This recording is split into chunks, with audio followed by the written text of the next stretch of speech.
ngatain kafir, kamu ngatain marah, hai sama saudaramu sudah salah. Itu. Jadi secara spesifik langsung pada prakteknya. Tadi kan itu secara globalnya, kasihilah Tuhan Allahmu, kasihilah samamu, itu kan secara global. Penerapan prakteknya dikasih tahu secara detail.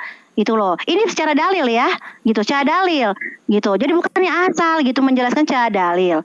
Jadi bukan Yesus tidak membawa hukum yang lain. Ini emang hukumnya hukum kasih, kalau kita menjalankannya lebih sulit daripada hukum Taurat. Standarnya tinggi. Makanya aku bilang standarnya tingginya itu, gitu. Terserah sih bahasanya mau standarnya tinggi, bahasa lebih spesifik, bahasa lebih detail, terserah, gitu. Tapi intinya seperti itu penjelasannya.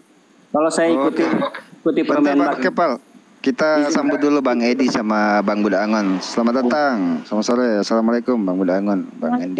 Iya. Waalaikumsalam warahmatullahi wabarakatuh. Menyimak. Lanjut. Silakan lanjut. Kalau tadi Mbak bilang mengatakan bodoh kepada orang lain itu sudah salah. Terus kalau saya ikut arus Mbak, coba ketika Yesus mengatakan orang lain itu anjing atau mengatakan orang lain keturunan ular beludak, itu gimana? Salah apa benar Mbak? Bang, yang namanya aturan itu dijalankan, tapi kalau orang-orang tidak bisa menjalankan bukan salah aturannya. Enggak, ini namanya rambu-rambu. Sebentar. Mau dijelasin apa enggak? Ya jangan disalah dulu dong. Tadi kan nanya, mau dijawab apa enggak? Ya rambu-rambu lalu lintas, ada merah, ada kuning, ada hijau. Rambu-rambunya ada, tapi orangnya ada yang melakukan, ada yang tidak. Sekarang kalau Abang bilang itu salah enggak? Ya kalau menurut aturan salah ya salah. Itu oknum namanya. Gitu, kalau salah ya salah, belum mampu melakukannya, gitu loh. Jadi Abang jangan bilang aturannya itu yang salah, aturannya sudah benar, tapi orangnya tidak mampu menjalankan aturan, kan gitu. Mbak, yang katakan orang lain itu anjing, mengatakan orang lain itu keturunan ular beludak, ini Yesus loh. Apa konteksnya berbeda? Ya konteksnya berbeda ya. Makanya aku bilang, Bang, kalau kita ngomongin masalah Yesus dan hukum Taurat, kita konsen di situ. Abang udah kemana-mana, nanti jadi nggak fokus lagi penjelasannya kemana-mana gitu loh. Kita kan ngebahas hukum Taurat itu apa sama Yesus kenapa? Tadi kan sesuatu iota pun apa semuanya, menghilangkan apa meniadakan kan gitu. Kita fokus di sini. Kalau Abang langsung itu nanti aku langsung ke ayat yang itu, Abang bingung lagi gitu, udah fokusnya hilang gitu loh. Maaf aku potong, maaf. Jadi balik lagi ke pembahasan awal. Jadi Matius berapa Mbak? Matius 5:18 dengan Efesus 2 berapa tadi? 15. Enggak, jangan kemana-mana. Di situ aja Bang Kepal sama Mpok. Silakan. Oke. Jadi gini, kan saya bilang tadi bahwa kitab Mbak itu terdiri dari banyak kitab. Dari banyak kitab itu masing-masing memiliki persepsi sendiri. Jadi masing-masing kitab itu memiliki persepsinya masing-masing. Persepsi Yesus berbeda dengan persepsi Paulus. Nah, ini wajar sih, kenapa beda? Karena memang Paulus nggak pernah ketemu Yesus, nggak pernah diajari. Bahkan kalau kita baca dalam perjanjian baru, murid-murid Yesus pun kalau diajari kadang nggak paham. Jadi Yesus harus menjelaskan ulang seperti itu. Apalagi yang nggak pernah diajari oleh Yesus sendiri. Murid-muridnya saja kadang nggak paham tentang pengandaian-pengandaian Yesus. Apalagi yang nggak pernah diajari, itu loh Mbak. Maksud saya, wajar aja kalau ada kontradiksi antara Yesus dan Paulus seperti itu. Ya begini ya, kita kan hidup sama-sama hidup ya. Abang hidup di tahun sekarang ya, di istilah kata di generasi sekarang. Kita semua generasi sekarang. Kita tidak tahu yang terjadi generasi sebelumnya. Abang itu sekarang itu kan korban daripada generasi sebelumnya, termasuk juga dengan aku. Dan kita mencari yang namanya Tuhan. Nah, kebetulan aku mencarinya dalam sisi ini ya dengan Injil, dengan bantuan Injil aku berusaha mencari tahu bagaimana Tuhan itu, bagaimana untuk masuk dalam kerajaan Allah. Abang juga dapat dari Al-Qur'an gitu kan. Nah, kalau misalnya kita mau protes sama kitab-kitab kita, termasuk Abang protes, itu buat apa? Kalau nggak percaya sudah tinggalkan cari kitab baru. Gitu. Nah ini perkara iman, Abang menentang itu, sedangkan ini prosesnya berpuluh-puluh tahun, beratus-ratus tahun yang lalu. Kalau kita tidak bisa memahami kitab ini, jangan kita bilang kitab kontradiksi, kita yang belum sampai hikmat kita di situ. Ya, jadi kalau Abang mau ciptakan kitab baru ya terserah. Ada pengikutnya apa enggak ya nggak tahu. Gitu loh. Tapi ini kan hasil daripada orang-orang yang dari zaman dulu. Sekarang dipertanyakan. Gitu, kalau mau bikin kitab baru ya silakan, kita baru monggo bikin aja sesuai dengan pemahaman sendiri gitu loh, nggak ada yang larang. Nah ntar kalau ada pengikutnya ya puji Tuhan, kalau nggak ada pengikutnya jangan marah kan gitu. Nah ternyata dalam kekristenan, dalam Injil ini, Alkitab ini banyak pengikutnya, Al-Quran banyak pengikutnya, terus salah siapa? Salah pengikutnya gitu kan? Tidak. Abang kalau bikin kitab sekarang nggak terkenal, kitabnya Abang meskipun benar menurut versi Abang, nggak ada pengikutnya, terus salah siapa? Ya biarkanlah mereka bergerak untuk mengenal siapa Tuhannya penciptanya. Kalau abang nggak percaya Alkitab ya sudah, nggak apa-apa. Abang percaya Al-Quran bagus. Di situ abang mengolah Al-Quran dengan lebih baik lagi, mempelajari dengan lebih baik lagi, tahu dengan lebih baik lagi. Bagus gitu loh. Jadi bukannya mencari tahu ayat orang lain punya kitab dan langsung menentang-nentangnya. Kalau nggak setuju di kitab kami ya jangan imani, kan gitu. Selesai. Aku juga nggak setuju sama kitab abang, aku nggak ngimani, kan gitu. Maaf. Oh silakan Budangon, silakan. Jadi bentar Bang Budangon, aku jelasin dikit ya. Jadi tadi kami sama Bang Danto tadi itu ngobrolnya kan santai. Jadi Bang Danto nanya, kita jawab. Begitupun sebaliknya santai. Jadi jangan pakai inilah, santai aja. Silakan Bang Budangon. Iya. Mungkin sebelumnya kita menghormati ya Bunda ya, dengan perbedaan-perbedaan yang kita miliki, keyakinan Bunda miliki itu silakan, kami pun demikian. Cuman ketika kita menjual sesuatu kan mungkin ada pertanyaan, hal yang wajar ya. Celana saya bagus nih gitu kan. Nanti bertanya. Si yang mau beli kan otomatis nanya kan, itu hal yang wajar. Nah, kalau saya nggak salah dengar, pernyataan Iwan saya tadi itu mengatakan, mempertanyakan ada di kitab Anda yang bunyinya seperti ini. Dalam artian mana kok bertabrakan seperti yang Mbaknya jual gitu kan. Itu yang kami temukan Mbak. Jadi maksud saya jangan terlalu emosi dulu, jelaskan ini begini. Aku nggak emosi. Saat bertanya boleh. Saat bertanya boleh. Silahkan Mbak. Saya juga bertanya ke sini juga boleh kan. Yang tidak diperbolehkan itu yang membikin parah itu dalam kita komunikasi adalah saat bikin pernyataan. Gitu, nggak boleh bikin pernyataan kitab orang. Ya kitab orang kita hargai kitab orang gitu. Kasih Bang Budangon dulu, Mpok. Sabar. Saya tenang dulu ya. Boleh aku. Iya. Permisi, boleh aku. Sebentar Bang Indi, ntar Bang Budangon terus ke Bang Indi. Silakan Bang Budangon. Jadi tenang aja kalau saya gini ya, walaupun ibu berbaca banyak, itu tidak akan mampu dengan serta-merta merubah paradigma kami kan juga enggak, ataupun sebaliknya. Tetapi tentunya di sini kita nongkrong. Ibu belajar mendengar dong Ibu. Ibu nggak hebat kalau banyak kita juga nggak hebat kalau saya melihat ya. Dominasi itu tidak baik. Dalam rumah tangga apapun termasuk pemimpin juga nggak bagus. Izinkan kami orang bawahan ini menjelaskan atau memberikan pertanyaan kepada silakan Ibu jelaskan nantinya. Bisa nggak kita dewasa bicara seperti lah kita diskusi kok. Ya. Tadi santai kok kami sama Bang Danto tadi. Iya, makanya saya juga bingung ketika dari bawah loh, kok Ibu naik jadi seakan-akan malah saya bertanya-tanya ini Ibu mau kenapa gitu kan. Jadi kayak kalau pencuri kayak ketakutan kalau dia telah mencuri gitu kan. Aduh Bang, semua orang juga tadi dengar ya. Ini lagi dijelasin ya. Kan kitab aku kan, yang jelasin aku dong. Kalau kitab abang yang jelasin abang. Kalau bertanya boleh. Tadi sebentar. Kalau bertanya boleh. Tapi kalau bikin pernyataan, ya jangan dong. Orang kitab orang bikin pernyataan. Jangan bikin pernyataan. Ketika teman-teman bikin pertanyaan dan pernyataan, Ibu bantah nanti setelah mereka menjelaskan bagaimana dengan ayat ini Bunda, bagaimana kan enak jadinya. Satu aja belum selesai, saya baru aja ngomong Ibu udah ngelabrak lagi. Terus kapan siapa yang ngelabrak? Itu menjelaskan. Aku dari tadi nggak ngelabrak, aku menjelaskan. Bentar. Ponile, bentar diam dulu Ponile. Bang Buda Angon, habis Bang Buda Angon baru Bang Endi ya. Jangan dipotong dulu. Silakan Bang Budangon tambahkan sedikit terus ke Bang Endi.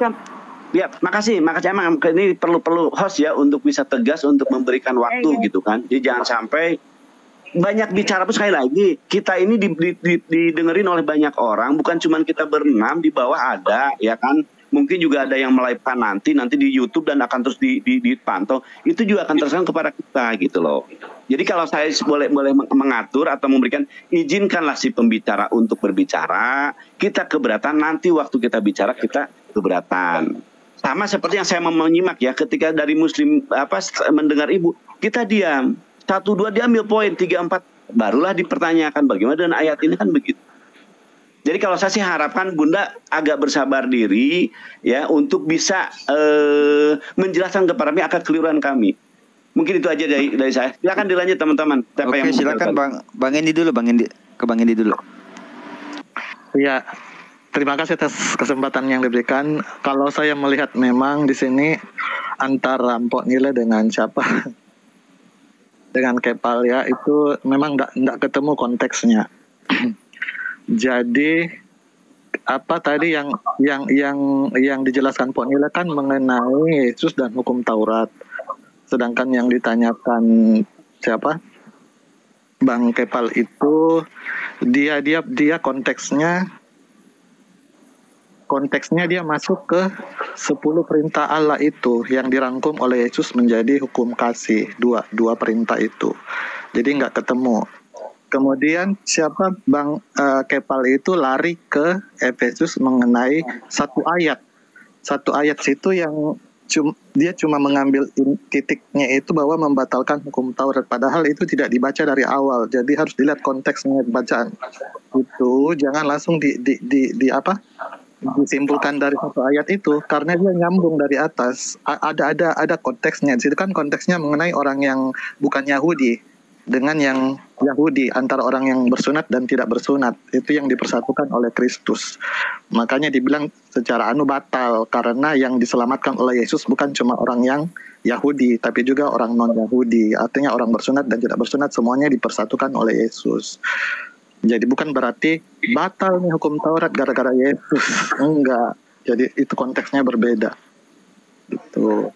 Kalau yang aku lihat lah setelah aku baca, pantas aja ini dibilang batal, padahal bukan batal artinya di batal apa namanya bahwa tidak ada hukum Taurat, tidak. Kan Yesus sudah bilang, aku tidak meniadakan, aku menggenapi. Tetapi di situ maksudnya batal itu yang hukum, bahwa ada pemisahan antara orang Yahudi dan non Yahudi, bahwa di dalam dulu itu orang berseteru, yang selamatkan cuma orang Yahudi yang bersunat, sedangkan orang non Yahudi tidak bersunat tidak selamat.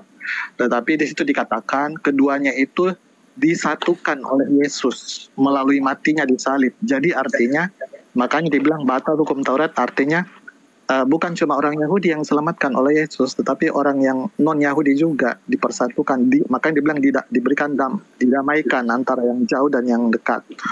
Orang yang jauh kan artinya yang non Yahudi, orang yang dekat situ kan orang Yahudi. Gitu. Jadi konteksnya berbeda.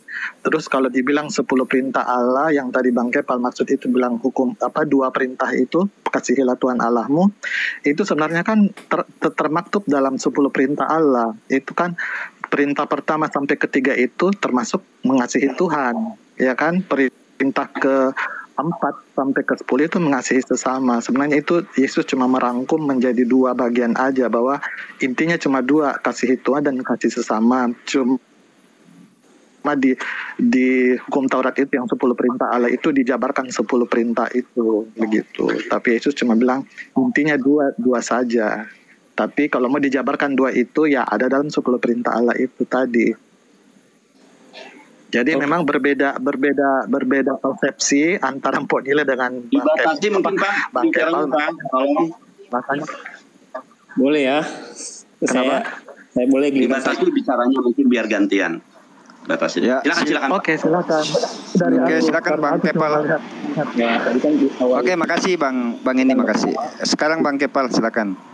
Ya, tadi awal diskusi saya bilang bahwa kitab Kristen itu banyak kitab dan banyak pintu, banyak perspektif di dalamnya. Ada perspektif Paulus dalam surat penyuratnya, ada perspektif Yesus. Kita kerucutkan lah. Saya tadi tidak menspesifikasi pada 10 perintah Tuhan, enggak seperti itu Bang Endi. Saya sekarang fokus saja ke perspektif Yesus dan perspektif Paulus. Dalam perspektif Yesus, hukum Taurat pun itu hukum kasih, ya kan? Karena tadi saya sudah bacakan ayatnya ketika Yesus ditanya, wahai guru, apakah hukum Taurat itu? Ya kan? Di Matius 22:36, jawab Yesus, kasihilah Tuhanmu Allahmu. Kasih juga hukum Taurat. Nggak ada yang bilang ajaran Yesus lebih tinggi, nggak ada. Itu nggak ada dalam teks. Ya, selanjutnya mengenai perbedaan perspektif, bahwa Yesus itu tidak menghilangkan hukum Taurat dan tidak pernah mengatakan hukum Taurat itu adalah kutuk.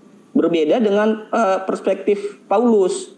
Paulus mengatakan bahwa hukum Taurat itu kutuk. Ya kan? Bisa kita baca di mana? Di mana ya? Galatia 3:13. Kristus telah menebus kita dari kutuk hukum Taurat.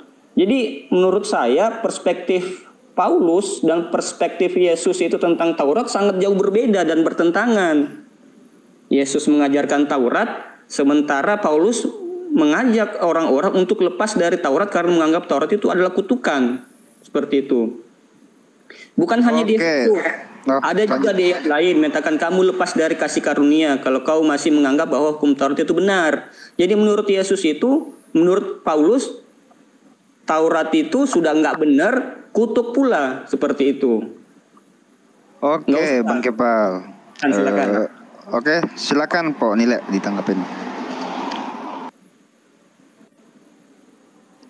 Ya, kalau ini berarti konsep pembicaraannya bukan membahas hukum Taurat ya, membahas siapa yang membuat buku ya, membuat Alkitab gitu ya. Kenapa berbeda? Begitu bukan Bang Kepal?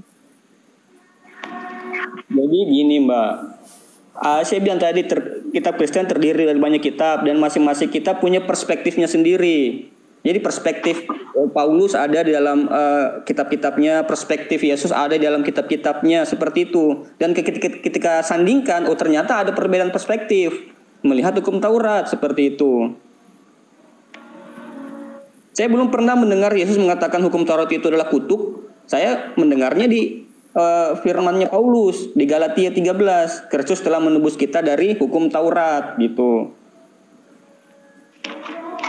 Ya, jadi memang pemahamannya harus satu perikop, Bang. Itu kan di Galatia 3 dibenarkan oleh karena iman. Jadi pemahamannya bukan ke arah situ, tapi memang harus satu perikop ya kita bacanya. Itu pengertian kutuk itu apa di sini, gitu kan ya.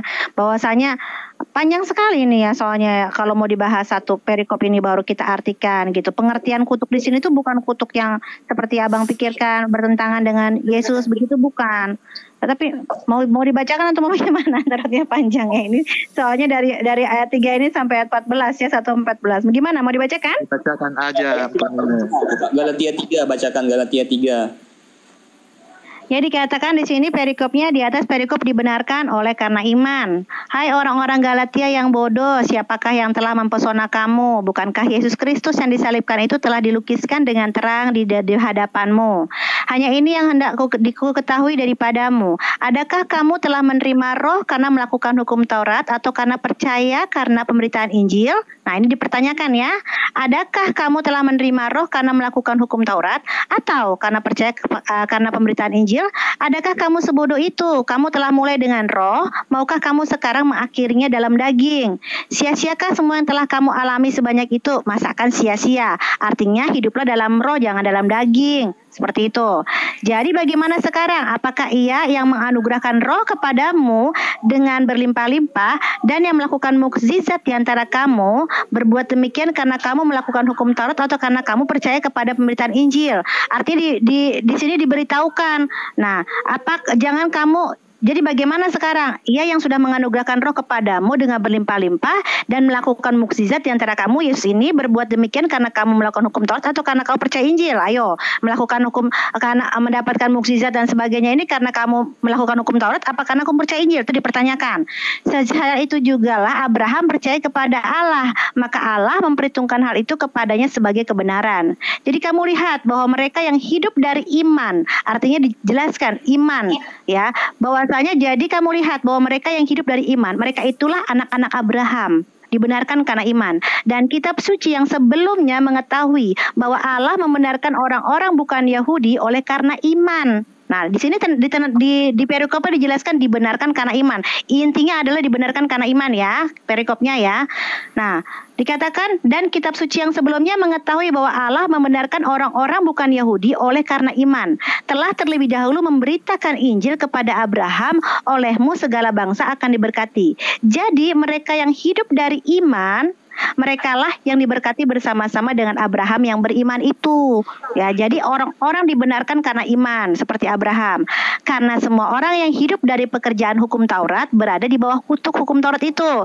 Sebab ada tertulis terkutuklah orang yang tidak setia melakukan segala sesuatu yang tertulis dalam kitab hukum Taurat. Ya, jadi lagi dijelaskan tentang iman kepada Yesus dan bahwa tidak ada orang yang dibenarkan di hadapan Allah karena melakukan hukum Taurat itu.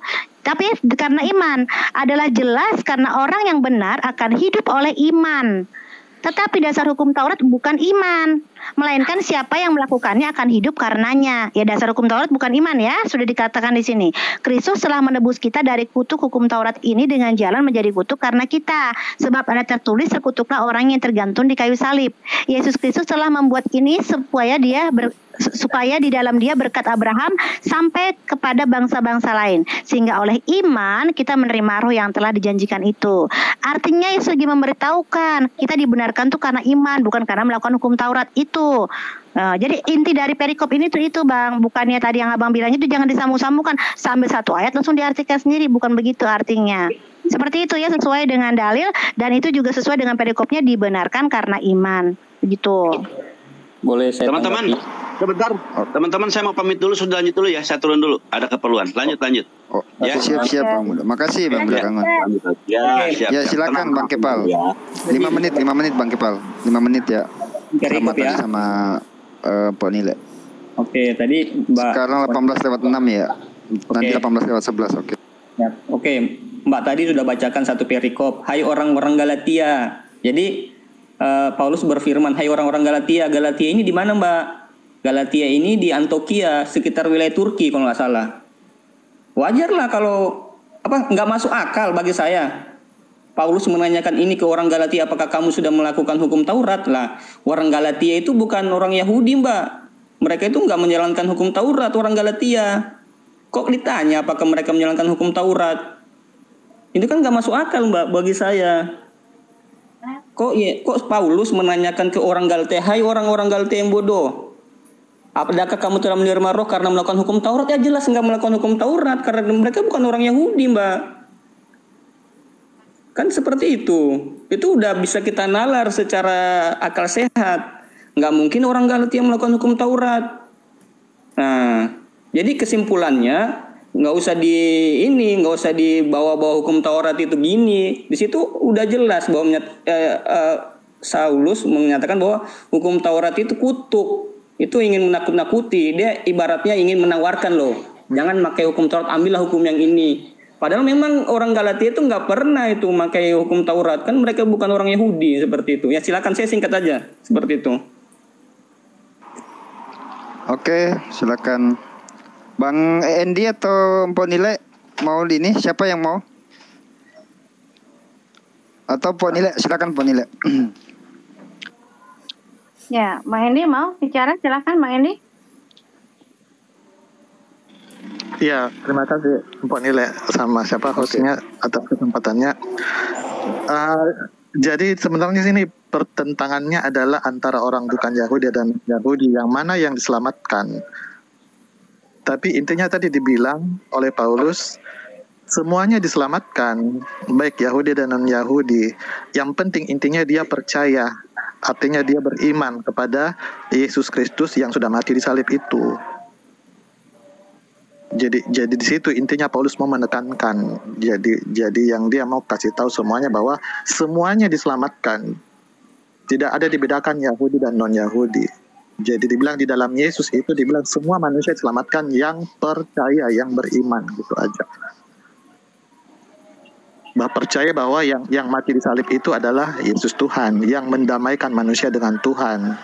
Karena kan kalau orang karena manusia berdosa kan dia harus dihukum. Jadi kalau dia tidak bertobat, dia harus dihukum, mendapat hukuman itu kan.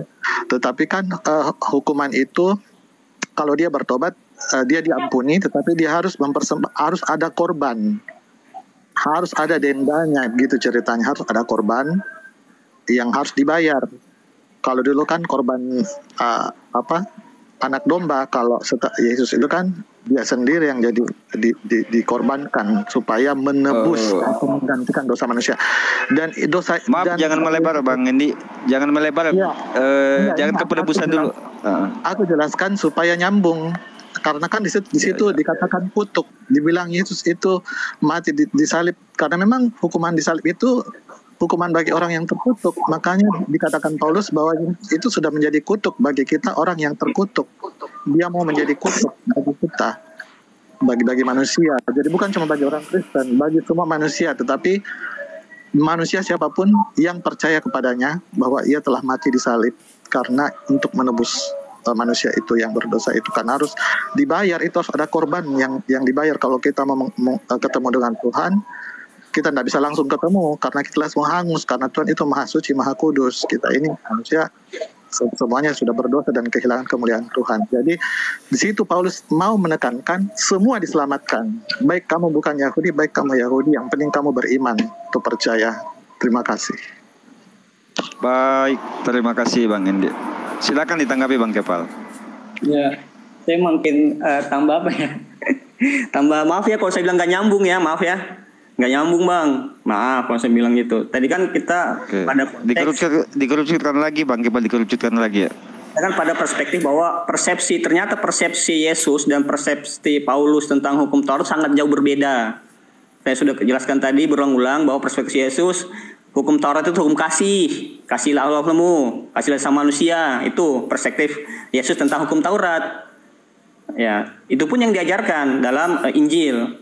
Ajaran kasih juga seperti itu. Jadi nggak ada beda antara Injil dan Taurat, sama-sama mengajarkan ajaran kasih. Ya, Yesus juga bilang tadi, cungkilah matamu jika matamu itu menyesatkanmu. Itu ajaran kasih di Matius 5:29. Itu kenapa dia disebut ajaran kasih? Ya, jadi lebih penting kehidupan akhirat daripada kehidupan dunia. Itu pun sama, paralel dengan kehidupan dalam ajaran Islam seperti itu. Namun berbeda dengan ajaran Paulus. Ajaran Paulus mengatakan kamu tidak dibenarkan kalau membenarkan hukum Taurat dan telah dibatalkan oleh disalibnya Yesus, dan mengatakan bahwa hukum Taurat itu kutuk. Jadi ini ada dua perspektif yang sangat jauh berbeda. Seperti itu. Itulah kesimpulan saya. Maaf ya kalau saya bilang tadi tidak nyambung. Saya mau sholat maghrib dulu. Mungkin silakan yang lain lanjutkan. Mohon maaf ya. Assalamualaikum warahmatullahi wabarakatuh bagi yang muslim. Saya sholat maghrib dulu. Sudah maghrib sini. Sudah azan ini. Assalamualaikum warahmatullahi wabarakatuh. Di sini baru tarhim. Aku juga bentar lagi kok. Ya, saya Wita di sini waktu Indonesia Tengah. Sama-sama ya. Ya. Oke, makasih Bang Kepal. Atau mau dengar tanggapannya Pok Nile dulu? 2 menit. Sambil silakan Pok Nile.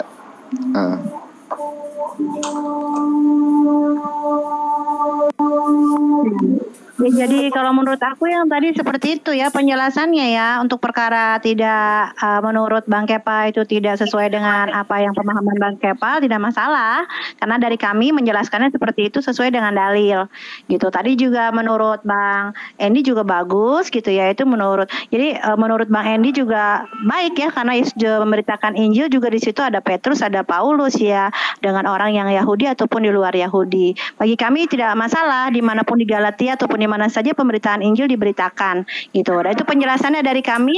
Untuk pemahaman dari Abang untuk bisa menerima apa enggak tidak masalah buat kami, tapi kami menjelaskan bahwasanya tidak ada bertentangan, tidak ada bermasalah, bahwasanya Yesus dengan hukum Taurat kaitannya seperti itu gitu.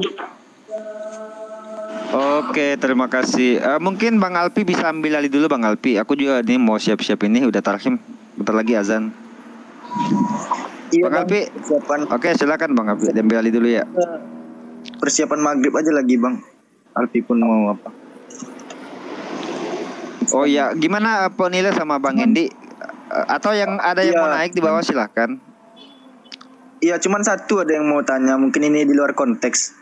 Jawaban singkat aja gitu, nggak bakal dibantah. Di dalam Yohanes 13 nomor 27 kalau nggak salah itu, yang mengenai Yudas memakan roti lalu iblis merasukinya. Kan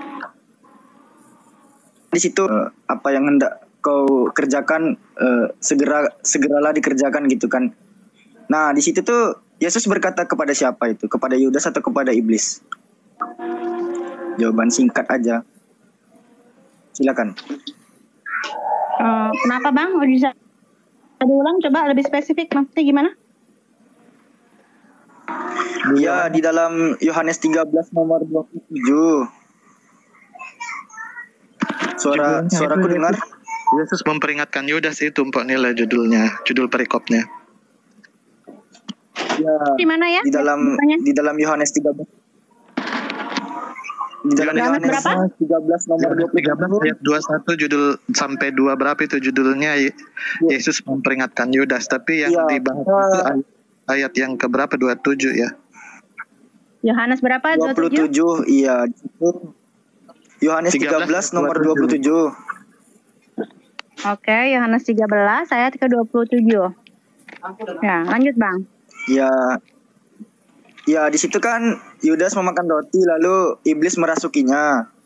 Dan Yesus pun berkata, apa yang di situ dikatakannya biar enggak salah omong.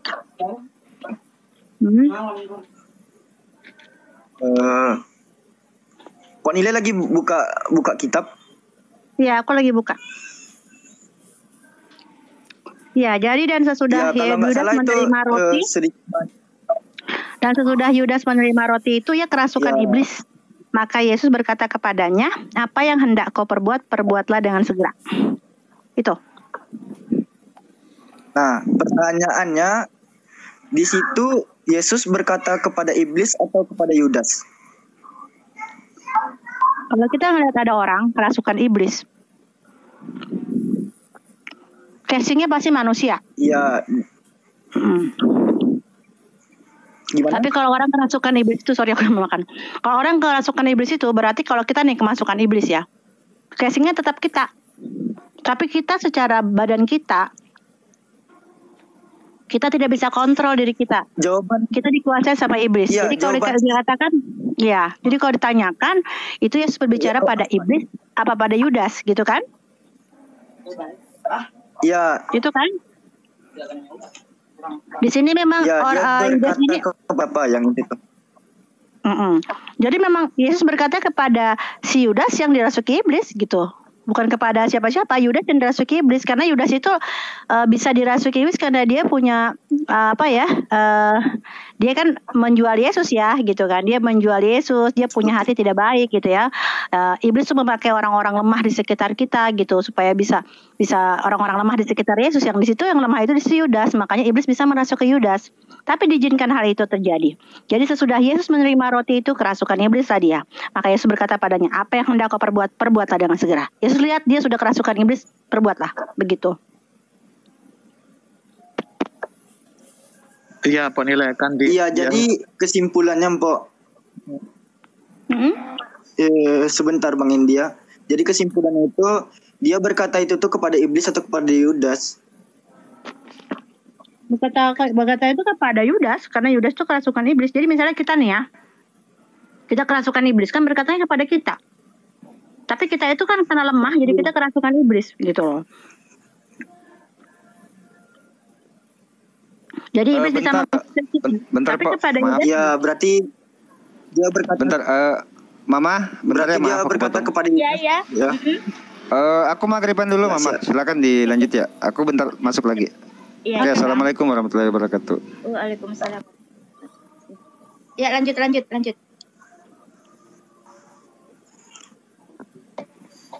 Ya, berarti kesimpulannya itu berkata kepada Yudas ya, Mpok ya. Jadi memang gini. Atau dari Kayak Bang kita Endi ada jawaban? Silakan Bang Iya, Endi. silakan. Pok Nile dulu baru aku. Jadi seperti halnya manusia sekarang ya, manusia juga kalau lemah itu bisa dimasuki iblis, kerasukan setan hitungannya ya, kalau bahasa kita ya. Jadi pikiran kita dikontrol, ya dikuasai sama iblis. Otomatis saat iblis menguasai kita bisa melakukan hal-hal yang negatif gitu ya, bisa sampai kita bisa mengakhiri hidup dan sebagainya. Nah kejadian saat itu murid-murid Yesus itu pada kuat, tapi hanya Yudas di situ yang tidak kuat. Karena dia bisa menjual Yesus, diiming-imingi dengan matanya dan sebagainya ya. Makanya Yudas menjual Yesus dengan berapa uang tuh, berapa keping uang kan. Nah itulah si Yudas. Yudas itu gampang untuk dimasuki iblis karena dia tuh lemah. Makanya saya katakan di situ, dan sesudah Yudas menerima roti, habis terima roti, ia kerasukan iblis langsung. Nah Yesus melihat dia kerasukan iblis itu, maka Yesus berkata padanya, apa yang hendak kamu perbuat, perbuatlah dengan segera. Gitu ya, perbuatlah, kamu sudah kerasukan iblis gitu. Nah tapi tidak seorang pun dari mereka yang mengerti itu ya, apa yang dimaksudkan Yesus pada Yudas. Nah karena Yudas itu kan pegang kas. Nah makanya masalah uang terus Yudas ya. Mereka pikir si Yesus tuh disuruh membeli apa gitu untuk keperluan perayaan. Nah Yudas menerima roti, segera pergi pada waktu itu hari sudah malam. Jadi karena memang dia udah tidak baik, orangnya tidak baik, dan akhirnya saat ada iblis di situ bisa merasuki dia, ya sudah dia kerasukan iblis, dia yang kena. Begitu. Dan karena dia sudah dirasuki iblis, ya berjalanlah seperti yang dikatakan tadi, perbuatlah dengan segera. Apa yang mau hendak kau perbuat, perbuatlah dengan segera. Begitu. Silakan Bang Endi mau tambah? Iya, terima kasih Mpok Nile. Jadi kalau aku melihat dari atas, dari ayat 21. Mau tambahan? Iya, aku melihatnya dari kalau aku baca itu, Iya.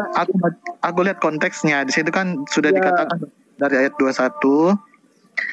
Setelah Yesus berkata demikian, ia sangat terharu, lalu bersaksi, aku berkata kepadamu, sesungguhnya seorang di antara kamu akan menyerahkan aku. Jadi sudah ditekankan, Yesus sudah dinubuatkan bahwa nanti ada satu orang yang akan menyerahkan aku, dan itu adalah Yudas. Ya. Maaf potong. Langsung aja ke intinya dari pertanyaan saya itu Bang Endi. Di situ Yesus berkata demikian itu kepada iblis atau kepada Yudas? Kepada Yudas, karena judulnya saja sudah ditulis Yesus memperingatkan Yudas kan. Oke, berarti sama ya jawabannya. Oke. Iya, karena judul perikopnya Yesus memperingatkan Yudas, karena memang Yudas yang sudah dinubuatkan akan menyerahkan Yesus.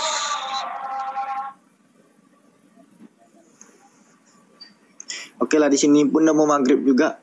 Afi pun mau pamit juga. Makasih ya Mpok Nile, Bang Endi. Ya, sama-sama Bang. Mama Susi. Oke. Sama-sama. Terima kasih. Mungkin bisa disambung lain kali lagi ya. Atau nanti. Ya, next time lah. Iya. Tapi mau sholat juga kah? Iya, biasa. Nanti kalau misalkan itu saya, ya nanti saya itu aja.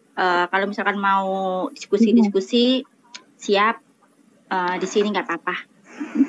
Yang penting kondisi santai aja, nggak ada bentok-bentokan. Iya, siap-siap. Saya juga mohon undur diri kalau ada salah-salah kata. Mohon maaf lahir batin ya semuanya ya. Ya, nggak apa-apa. Ya, sama-sama. Ya, mohon maaf lahir batin juga teman-teman ya.